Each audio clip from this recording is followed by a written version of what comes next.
Shalom Aleichem Rabotai. This is the Mishnah Yomi for Shabbat Noach, and we are beginning Bikkurim. Bikkurim is the famous mitzvah of bringing the first fruits to the temple, and this Masechta will teach all about that mitzvah and the recitation of the vidui, the psukim, and we actually have some of these psukim during the Pesach Seder, Arami over the Avi. And the Inyan there is Hakar Satov for Hashem for bringing us to Eretz Yisrael and giving us the land. And now we're bringing the first fruits as a Hakar Satov because Hashem has given us the land. On a deeper level, it could be this is very appropriate. It comes right after Bereshit, and on Shabbat Noach we're starting this because in Bereshit, one of the mistakes of Cain and Hevel, what happened was Cain brought just regular produce, flax seeds. Regular produce, nothing terribly special as a korban. Of course, it was a big chiddush to bring a korban to Hashem, a beautiful thing. But then Hevel brought the best, the bechorot of his tzon, the firstborns, the best, the fattest. So when we bring bikurim from the very first and the very best as our korban, as our hakar satov, saying thank you to Hashem, in a way it could be metaken that original envy, that original mistake of Cain. Maybe, it just could be. But let's dive right in.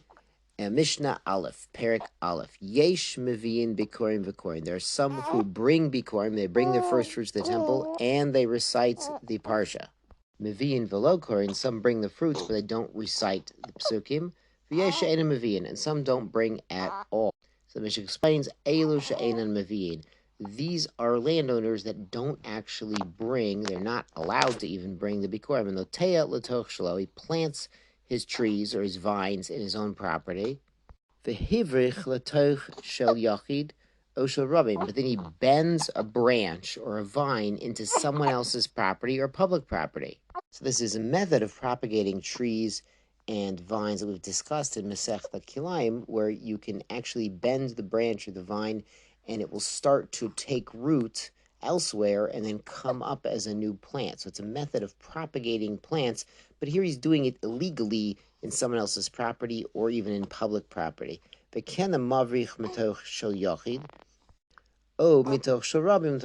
he's taking trees on someone else's property or grapevines, and then he's bending it down into the ground and then back up into his own property. He's basically stealing someone else's branch to create a new tree in his own property. The Mishnah brings a variation, and he bends the branch down in his own land, and then he bends it back up to form a new plant in his own land. But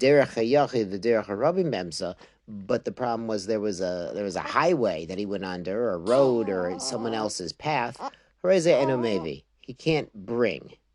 Rabbi Meir Omer Kazay, maybe. Rabbi Meir says, no, in this case, he's not taking someone else's plant or using someone else's land to grow his plant.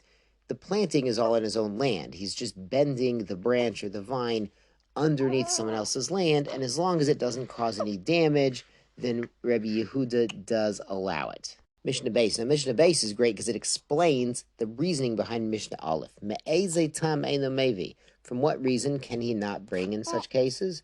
Bishum shenemar, because it says in the Torah, Reshit bikurei admatcha, has to be the first fruits of your land. Achu kol hagedulim admatcha, until all of the growths are from your own land. So these cases we've seen where he's using someone else's land or taking someone else's plants into his own land, that's not all his own land. So it would be illegal according to the pasuk. So the Mishnah adds ha'arisin, sharecroppers, that they're working for a percentage. V'achorot, those who are renting the land and they're doing the agricultural work there.